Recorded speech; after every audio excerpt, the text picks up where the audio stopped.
Ah, Baik, perkenalkan nama saya Iman Fernanda, NPM 18310117 dari kelompok 9. Di sini saya akan melakukan pembahasan tentang EKG atau elektrokardiogram dalam rangka memenuhi tugas skill lab ketiga blok kardiovaskular system. Oke, di sini saya akan uh, menjelaskan tentang EKG terlebih dahulu. Yang pertama adalah hmm, anatomi jantung terlebih dahulu, tapi di sini lebih ke arah cardiac conduction system atau sistem konduksi dari jantung. Kenapa itu penting? Karena disinilah fungsi dari EKG tersebut. Sebelumnya saya akan menjelaskan sedikit dulu tentang fungsi dari EKG. Elektrokardiogram itu digunakan untuk merekam sinyal listrik yang dihasilkan oleh jantung ketika jantung itu kontraksi ya, jadi butuh listrik untuk berkontraksi, sehingga nanti sinyal listrik itu yang kita tangkap melalui EKG. Nanti di situ EKG ini akan uh, menggambarkan bagaimana keadaan jantung secara fungsional dan fisiologis, maupun apakah ada kelainan anatomis atau fisiologis gitu. Nah, pertama kita perlu kita tahu adalah jantung itu punya pacemaker sendiri atau penghasil dari konduksinya, itu dari penghasil kelistrikannya sendiri, yaitu namanya SA node atau sinoatrial node. Terletaknya di atas bagian posterior dari si atrium. Nanti akan mengirimkan sinyal ke atrium kanan dan juga atrium kiri. Nanti atrium kiri ini di sini akan melewati bandul Bachmann ya. Itu akan ke sini, dia akan berkontraksi secara bersamaan. Nah, untuk ke ventricle sendiri, di bawah ini ada ventricle kiri dan juga ventricle kanan, itu dia akan melewati AV node atau atrio ventricle node. Nah, itu nanti di situ akan ada delay sebelum nanti lanjutkan ke bundle of his dan juga bundle branch ya, dan ke Purkinje fibers atau serat-serat Purkinje. Nanti kenapa itu saya sebutkan delay itu, apa pentingnya, apa sih ada delay di AV node, nanti kita akan bahas di interpretasi bagian uh, EKG. Nanti itu ada kita akan jelaskan apa sih, apa aja sih yang ada di EKG itu, gimana sih cara baca, kita akan jelaskan. Nah, mungkin cukup sekian untuk konduksinya. Sistem konduksinya kita akan ke pemasangannya terlebih dahulu. Nanti ini ada pemasangannya, prosedurnya. Ini sebenarnya nanti ada juga cara melakukan pemakaian mesinnya itu bagaimana, kita saya jelaskan ini terlebih dahulu karena menurut saya ini sedikit lebih sulit dan penting ya. Sedangkan untuk menghidupkan mesin itu kan uh, lebih mudah. Ini harus dipahami dengan baik-baik. Nah, pemasangan elektrodenya itu yang pertama kita pasang yang di dada ini. Ini nanti dia masuk ke 6 precordial lead ya, yaitu yang di bagian dada itu ada V1 sampai V6. Oke, jadi ada V1. Jadi V1 itu adalah intercostal space di yang keempat, itu intercostal space 4, atau di uh, ruang antara tulang rusuk yang keempat. Itu ini intercostal 1, 2, 3 dan keempat. Nah, itu di garis parasternal yang bagian kanan atau dextra itu daerah sini. Lalu untuk yang kiri, yang V2 itu di parasternal kiri, sama juga di ICS 4. Lalu V3 itu kita tunda dulu, kita pasang V4 terlebih dahulu di mid clavicular kiri sejajar dengan ICS 5. Lalu habis itu kita pasang yang ini V5, lalu kita pasang yang ketiga di antara V2 dan V4 itu kita pasang yang ketiga. Lalu yang V5 itu di garis aksila anteriornya, garis aksila anterior kita pasang V5 sejajar dengan ICS 5 sama dengan si V4. Lalu yang V6 itu di garis mid aksila ya, mid aksila yang ini warnanya ungu, yang ini warna coklat yang 4 ini ya. Ini ada sudah kasih keterangan yang nanti gunanya itu untuk melihat jantung. Misalnya untuk V1 itu gunanya untuk V1 dan V2 itu untuk bagian septum, bisa juga untuk kan di bagian posterior. Nanti kalau misalnya ada kelainan bisa kita cek kita pasang lead yang di posterior di belakang di punggung, itu juga bisa. Tapi ini lebih ke bagian septum. Untuk yang V3 dan V4 itu di bagian anterior, untuk bagian depannya anterior. Untuk yang V5 dan V6 itu di bagian kiri atau ining lateral dari si jantung.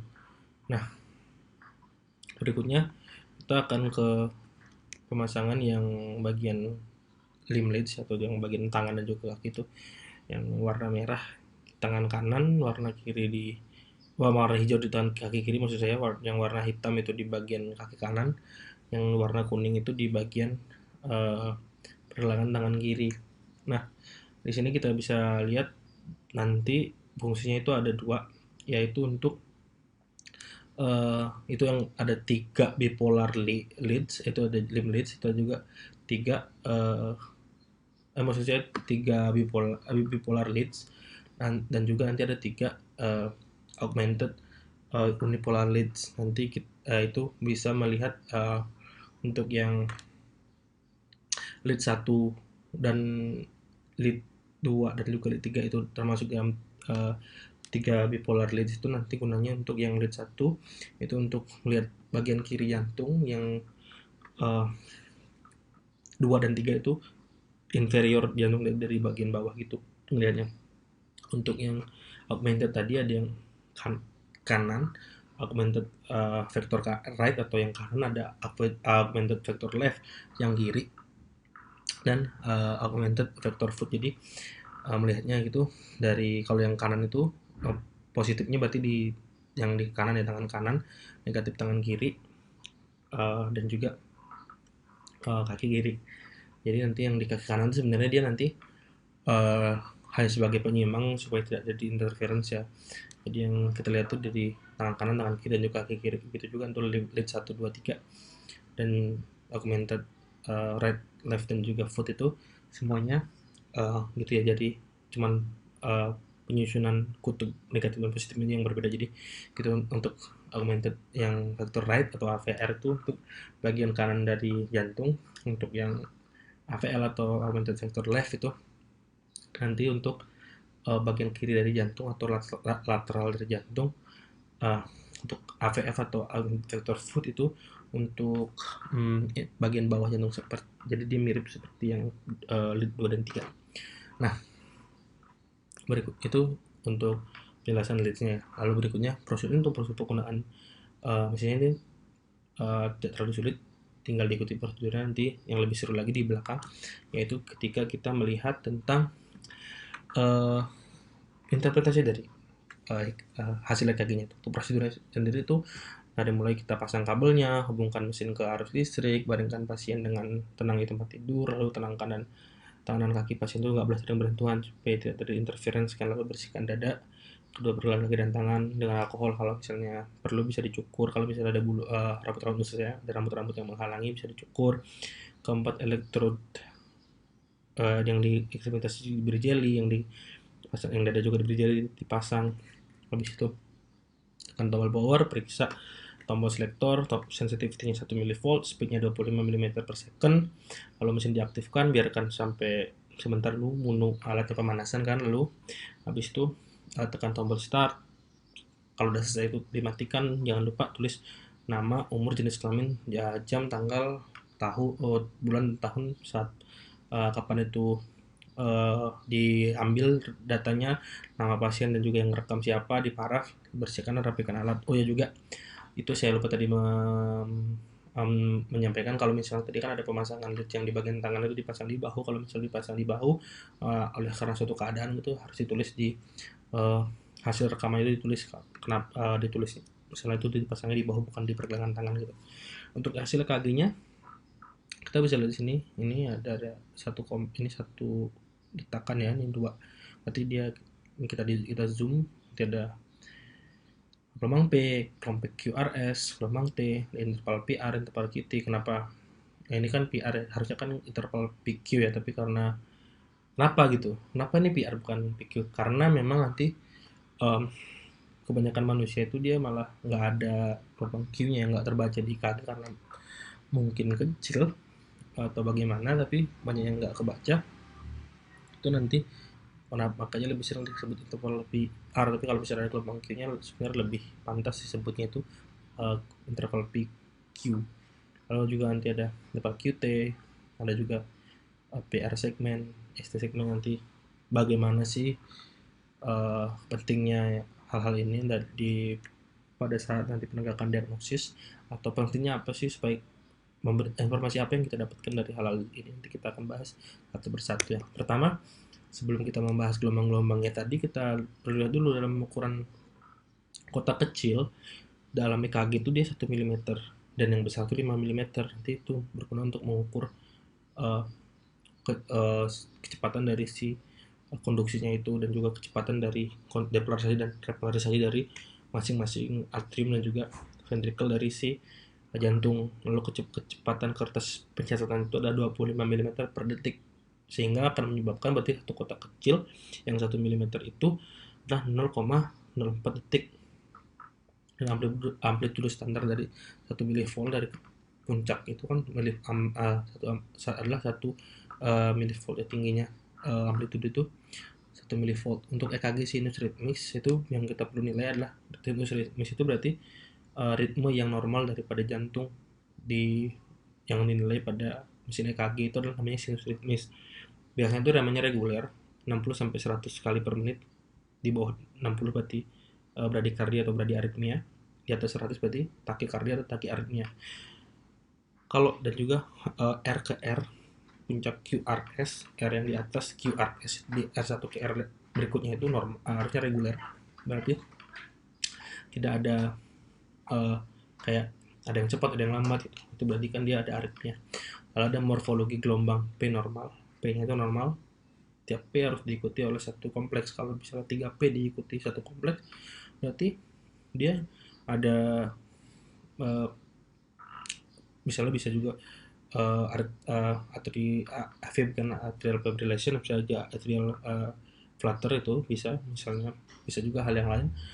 Pokoknya berarti harus normal, karena satu kali kontraksi atrium harus diikuti satu kali kontraksi dari ventricle kan, supaya imbang, supaya fisiologinya seperti itu. Kalau kita lihat QRS itu bagaimana? QRS-nya apakah nero atau bagaimana? Harusnya cepat kan, karena QRS itu si ventricle harus berkontraksi secara bersamaan supaya bisa melakukan ejeksi secara sempurna, supaya nanti stroke volumenya bagus. Lalu gelombang P-nya itu defleksi positif di sadapan 2. Gelombang P-nya pada dan juga QRS pada AVR atau augmented vector rate itu dia negatif refleksinya. Kenapa? Karena misalnya itu ada jantung yang lead 2 maksud saya itu negatifnya itu kutubnya itu di tangan kanan kan, berarti di atas, dia relatif pada jantung itu di atas kanan sini di atrium kanan. Lalu yang negatif itu kutub negatifnya, maksudnya kutub positifnya itu di bawah sini di kaki kiri kan, berarti dia depolarisasi gelombang P itu kan ke arah bawah gitu. Berarti dia ketika depolarisasi ketemu kutub positif, dia akan defleksi positif ke atas. Karena salah lagi.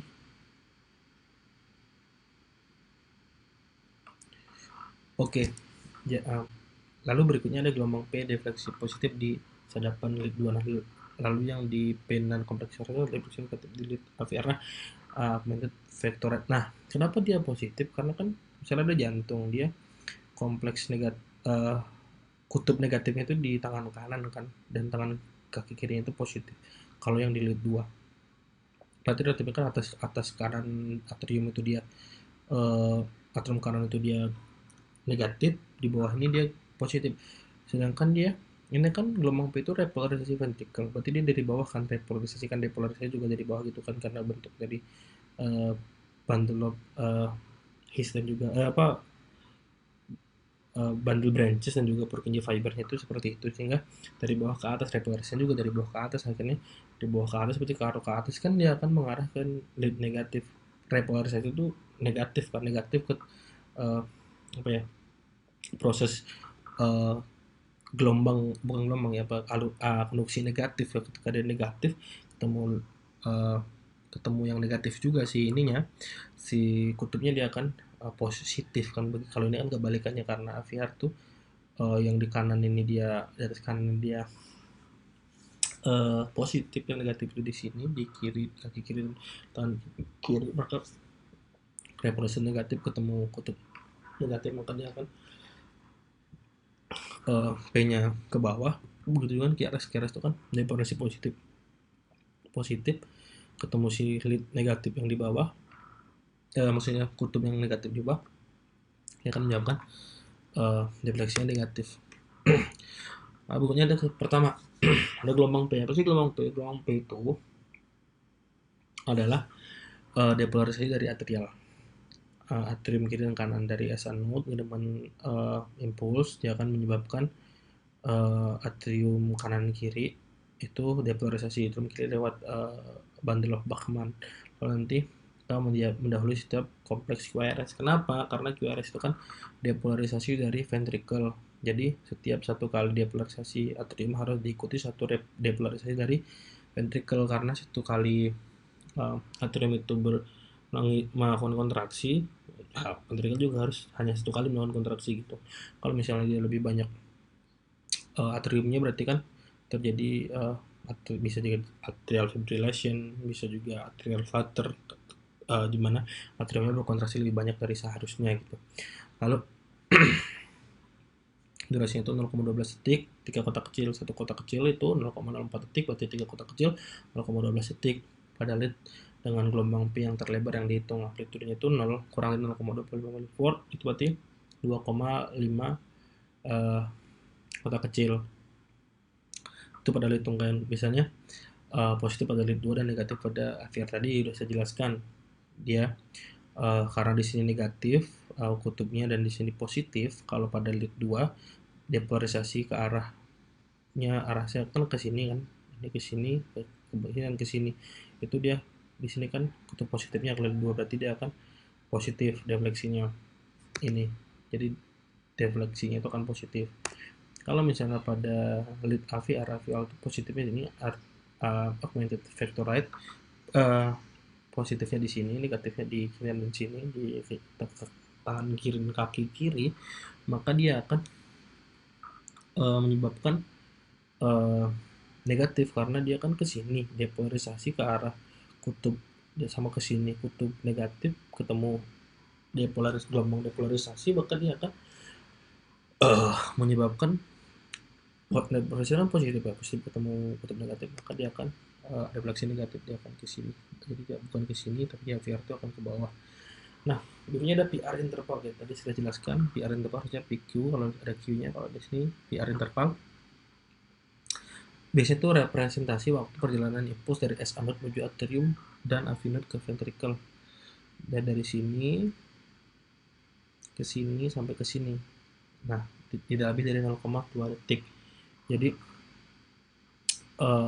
ini menggambarkan dia dari sini sampai ke sini, sampai dia sebelum si dari sini ke sini ke AV node sampai sebelum si ventricle berkontraksi. Nah, yang berarti kalau misalnya dia ada abnormal death apa? Kalau dia lama, kalau misalnya dia lama mungkin ada heart block, misalnya blok jantung itu bisa. Nah, terus di sini ada namanya PQ segment, PR segment. Kalau sebenarnya PR segment lebih ke PR segment. PR segment kan di sini ada Q-nya. PR segment itu apa? PR segment adalah waktu dari si AV node melakukan delay. Tadi sudah jelaskan pentingnya delay ini. Jadi delaynya itu ada yang bilang 0,09, ada juga yang bilang 0,1 detik, itu sekitar ya 0,1 detik itulah. Gunanya itu apa? Gunanya adalah membiarkan atau memberi waktu atrium untuk berkontraksi mengisi darah ke ventricle. Kalau tidak ada delay dari AV node ini, maka belum sempat darah diisi udah kontraksi aja si ventricle-nya kan, jadi nggak sempet, nanti stroke volume-nya akan menurun, jadi permasalahan pada jantung gitu. Kenapa kok bisa sih dia di sini lambat, lebih ada delay? Karena dia AV node ini mengkonduksi listrik secara lambat. Kenapa dia lambat? Karena selnya lebih kecil, gap yang selnya lebih sedikit, dan juga ada juga itu yang bilang bahwa dikarenakan penyusunan dari selnya itu berbeda dengan sel-sel lain di cardiac conduction systemnya gitu, jadi dia menyebabkan di sana sedikit lebih lambat, bukan sih, memang lebih lambat daripada tempat lain dalam mengkonduksikan si sinyal dari S anode itu. Nah, berikutnya ada kompleks QRS. Ini adalah kompleks pada EKG yang berhubungan dengan depolarisasi ventricle. Biasanya waktunya itu 0,06 sampai 0,1 atau 60 sampai 100 milisecond yang ditunjukkan dengan 3 kotak kecil atau kurang. Kalau misalnya dia nggak normal, apa sih signifikansi dari QRS kompleks QRS ini biasanya pada QRS ini bisa dikarenakan hipertrofi ventricle itu bisa, infark miokard bisa, gangguan sinyalnya tidak disalurkan dengan cepat gitu. Nah, biasanya di sini di kompleks QRS ini juga harusnya ada repolarisasi dari atrium, tapi dia terkubur karena depolarisasi dari ventricle itu lebih besar ya ininya sinyalnya. Nah, kita akan bedah QRS nih. Yang pertama adalah QRS, kan berarti dia ada yang ada titik Q, R dan juga S. Yang Q itu gelombang Q ini dia ke bawah. Kenapa dia ke bawah? Karena uniknya, jadi dari avinode ke bundle of His ke bundle branch itu yang bagian kiri, bundle branch kiri akan melakukan depolarisasi bagian septum. Jadi dia arahnya ke sini. Ingat tadi lead 2 negatifnya kan di sini, negatifnya di sini dan positifnya di sini. Ketika dia ke sini, ke arah mana dia vektor yang cenderung? Berarti ke arah negatif karena sebelah sini. Maka ketika depolarisasi ketemu kutub negatif, dia akan ke bawah. Lalu dia akan ke sini depolarisasikan, ke bawahnya depolarisasi, berarti ya R tinggi kan karena ventricle kan banyak.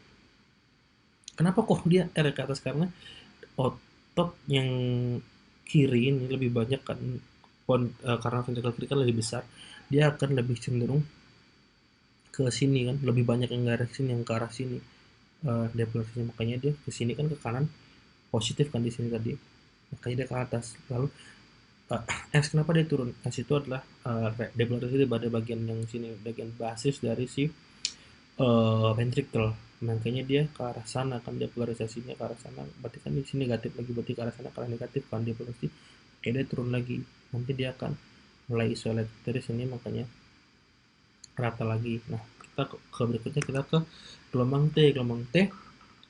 Jadi setelah dia isolate, diam dulu sedikit, ini dia akan T itu adalah repolarisasi dari si ventricle. Kenapa kok dia positif? Repolarisasi kan biasanya negatif ya. Nah, tadi sudah saya jelaskan, tadi kan ada jika ini kan lead 2 ya, lead 2 itu negatif di sini, positif ini. Repolarisasi kan tadi depolarisasi itu mulai dari bawah kan, dari bawah sini ke repolarisasi kan ke atas, berarti ke arah negatif. Repolarisasi dari bawah juga kan ke atas, berarti repolarisasi kan negatif, ketemu kutub negatif, maka dia akan positif, makanya dia akan ke atas begitu. Untuk signifikansi secara klinisnya apa? Biasanya di sini kita sering bahas ya, ada ST segment elevation, ST segment depression, itu biasanya disebabkan oleh myocardial infarction. Kita bahas dulu yang non STEMI. Nah itu kenapa? Berarti dia antara datar, tapi bisa juga ada yang depresi. Kenapa bisa ada depresi? Misalnya, karena di sini ada, biasanya dia itu ada misalnya ada apa ya, infarksinya dia ada sini, dia belum parah, dia kerusakannya itu cuma daerah sini, masih ada sisa di daerah sini, dia akan menyebabkan ketika ada infarksi kekurangan, berarti dia ada blok atau ada sumbatan di arteri koronaris, dia akan menyebabkan kekurangan oksigen pada sel-sel di miokardium. Ketika dia kekurangan oksigen, dia akan menyebabkan tidak mampu produksi ATP. Tidak ada ATP berarti ada beberapa channel atau terowongan ya, atau itu tempat keluar masuknya ion, itu tempat keluarnya kalsium dan natrium itu yang terblok. Nanti ketika dia terblok, harusnya untuk memblok, ketika dia tidak ada ATP tidak bisa memblok, akhirnya dia keluar. Ketika dia keluar akan ada keadaan di mana dia ke kondisi di luar sel itu positif nanggung, jadi dia mengakibatkan kalium potasium, kalium di dalam sel tidak begitu mau keluar karena di luar tuh udah cukup positif, sehingga mengakibatkan resting membran potensial di dalam sel yang harusnya minus 90 mV ketika dia diam ya, itu harusnya 90 mV, tapi karena di luar tuh udah terlalu positif jadi dia agak ogah-ogahan keluar, sehingga dia di dalam tuh malah juga positif, nggak begitu, nggak cukup negatif untuk nanti si resting membran potensial itu menjadi minus 90 mV. Jadi malah sekitar ya bisa dibilang sekitar ada yang itu bilang untuk sekitar 50 mV.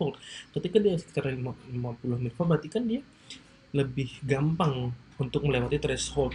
Kalau misalnya dia di sini itu 0 mV berarti dia lebih gampang ini kan, lebih gampang depolarisasi. Nah, misalnya dia di sini sehingga dia lebih mudah terdepolarisasi, depolarisasi arahnya kan dia bisa ke bawah nih. Kalau ke bawah di lead 2 itu kan di sini positif, berarti dia akan positif, dia akan defleksi ke atas kan. Berarti dia nanti mulainya akan dari sini.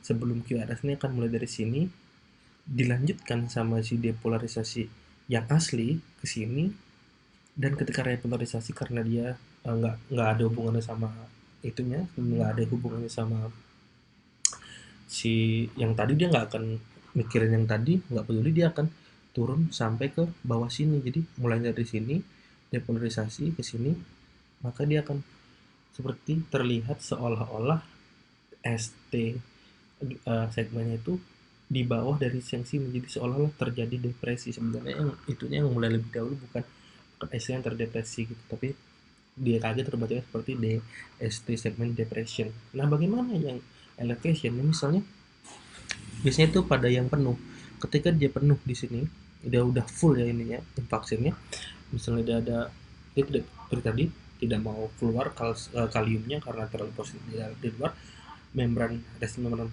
potensialnya tidak menjadi minus 90 tapi minus sekitar 50 mV, dia akan lebih dahulu lebih mudah early depolarization. Berarti kan dia nggak bisa ke bawah nih, dia depolarisasinya akan ke sini atau ke sini, ke sini atau ke sini, berarti dia akan ke arah lead 2 yang kutub negatif. Ketika kutub negatif berarti dia akan ke bawah kan, depolarisasi ketemu negatif bawah, jadi dia mulainya akan dari bawah. Ketika dia dari bawah disambung sama depolarisasi yang asli yang dari S anode-nya itu kan, nanti dia ke atas ke sini, dia nggak peduli yang tadi, dia akan di sini sampai sini. Jadi mulai dari sini ke sini ke sini, maka dia akan terlihat seperti ST-nya yang naik, padahal ini yang defleksi ke bawah kan, seperti ST. Makanya dia akan terlihat seperti ST segment elevation pada EKG. Untuk ternyata gelombang U ini nggak selalu ada, tapi kalau misalnya ada di misalnya kecil sekitar 0,5 mm, diikuti langsung setelah gelombang T, biasanya arahnya sama seperti gelombang W, paling bagus dilihat di V2 dan V3. Lalu belum jelas sumbernya apa, tapi ada 3 teori. Yang pertama tuh repolarisasi yang tertunda dari Purkinje fibers, ada juga karena prolong atau bertambah lamanya repolarisasi dari myokardial atau M cell, ada juga after potensial atau potensial setelahnya gitu yang dihasilkan dari dorongan atau force atau gaya mekanis dari dinding ventrikel. Nah, ini dia contohnya. Mungkin cukup sekian dari saya, lebih kurangnya saya mohon maaf.